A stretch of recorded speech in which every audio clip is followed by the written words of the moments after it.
नमस्कार दोस्तों, आप देख रहे हैं डार्क गली यूट्यूब चैनल। और आज की कहानी में आगे बढ़ने से पहले खौफनाक और डरावनी कहानियां सुनने के लिए चैनल को अभी सब्सक्राइब करें। आज की कहानी हमें भेजी है प्रदीप जी ने।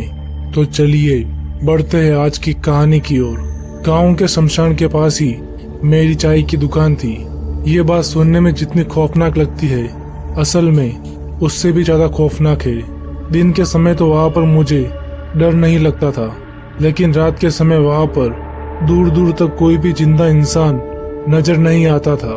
असल में मैं रात को वहाँ पर रुकना नहीं चाहता था, लेकिन चोरी के डर से मुझे रात को दुकान पर ही बितानी पड़ती थी। खैर, उस रात भी मैं रोजाना की तरह अपनी दुकान पर था और बरसात का मौसम होने की वजह से सुबह से हल्की फुल्की बारिश हो रही थी। लेकिन बारिश के बावजूद शमशान में लाशों के आने का सिलसिला चालू था, जिसके चलते मेरी दुकान भी ठीक ठाक चल रही थी। अपनी दुकान में बैठे बैठे मैं शमशान में जल रही चिताओं को देख पा रहा था और फिर रात होते होते सन्नाटा चारों तरफ फैला जा रहा था। कुछ घंटों बाद वहाँ का मंजर यह था कि वहाँ पर मेरे अलावा कोई भी इंसान मौजूद नहीं था। थोड़ी देर और इंतजार करने के बाद जब ऐसा लगा कि अब कोई नहीं आएगा, तो फिर मैं अपनी दुकान बंद करने की तैयारी करने लगा। मैं अभी दुकान बंद ही कर रहा था कि तभी मेरी नजर शमशान के अंदर लाश लाते हुए कुछ लोगों पर गई। फिर दुकान का दरवाजा आधा बंद करके मैंने रेडियो चालू कर दिया और धीमी आवाज में गाने सुनने लगा। अभी मुझे ऐसा करते हुए 10-15 मिनट ही बीते थे कि तभी जोरदार बारिश शुरू हो गई। दुकान की छत पर गिर रही बारिश की बूंदों की आवाज की वजह से रेडियो की आवाज मुझे ठीक से नहीं सुनाई दे रही थी और मेंढकों ने तो मानो मेरे दुकान के बाहर ही अपना घर बना लिया था। अभी मेरी आंख लगने ही वाली थी कि तभी मेरी दुकान के दरवाजे पर किसी की दस्तक हुई। रात के इस समय बाहर कौन होगा, मैं यही सोच रहा था और मैं ये सोचते हुए उठकर जल्दी से बैठ गया। तभी उस दस्तक के साथ ही सन्नाटे को चीरते हुए एक आवाज मेरे कानों पर पड़ी, प्रदीप चाचा, दरवाजा खोलिए और मुझे अंदर आने दीजिए। ये सुनकर मुझे लगा कि ये जरूर मेरी कोई जान पहचान वाला ही होगा, तभी तो वो मेरा नाम भी जानता है। लिहाजन मैंने तुरंत ही दरवाजा खोल दिया और मैंने पाया कि वो एक 14-15 साल का लड़का है।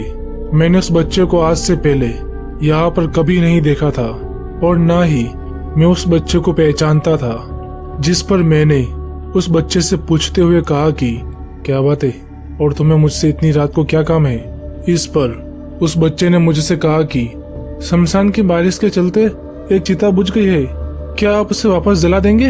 मैं उसे कुछ बोल नहीं पाया। उसके बाद मैंने कहा कि अच्छा ठीक है, अभी तो बारिश हो रही है, थोड़ी देर रुक जाओ, उसके बाद चलते हैं। यह सुनकर वो बच्चा पास ही में रखे बेंच पर बैठ गया।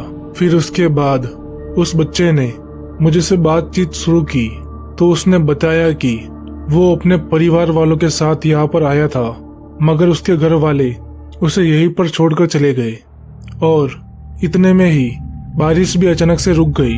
तो मैंने दुकान में रखा केरोसिन का डब्बा उठाया और शमशान में उस बच्चे के पीछे पीछे चलने लगा।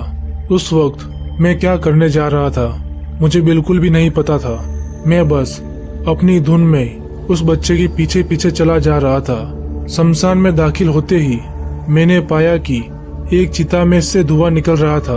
उस बच्चे के कहने पर मैंने उस चिता पर केरोसिन डालना शुरू कर दिया। केरोसिन डालने के बाद जब मैंने अपनी जेब में से माचिस निकाली तो मेरी नजर लकड़ियों के बीच में से नजर आती उस आधी जली लाश पर गई तो मेरा दिल एकदम से थम गया और मेरे पैर लड़खड़ाने लगे। दरअसल वो लाश किसी और की नहीं बल्कि उसी बच्चे की थी जिसके साथ मैं शमशान के अंदर आया था। मैं वहां से तुरंत भागना चाह रहा था, लेकिन मेरा शरीर मेरा साथ नहीं दे रहा था। मेरे अंदर अब इतनी हिम्मत भी नहीं बची थी कि मैं उस बच्चे की तरफ पलट कर देख सकूं। बड़ी मुश्किल से जब मैंने पीछे मुड़कर देखा तो वो बच्चा अब वहां से गायब हो चुका था। फिर किसी तरह मैं अपने कांपते शरीर को लेकर दुकान पर पहुंचा। मुझे अभी तक अपनी आंखों पर भरोसा नहीं हो रहा था कि अभी अभी जो हुआ और मैंने देखा वो वाकई में सच था या नहीं, मगर इस सवाल का जवाब मुझे आज तक नहीं मिला। खैर, मैंने अब चाय की दुकान बंद कर दी है। तो दोस्तों, ये थी प्रदीप जी की कहानी। आज की कहानी अगर आपको अच्छी लगी हो तो वीडियो को लाइक करें और चैनल को अभी सब्सक्राइब करें।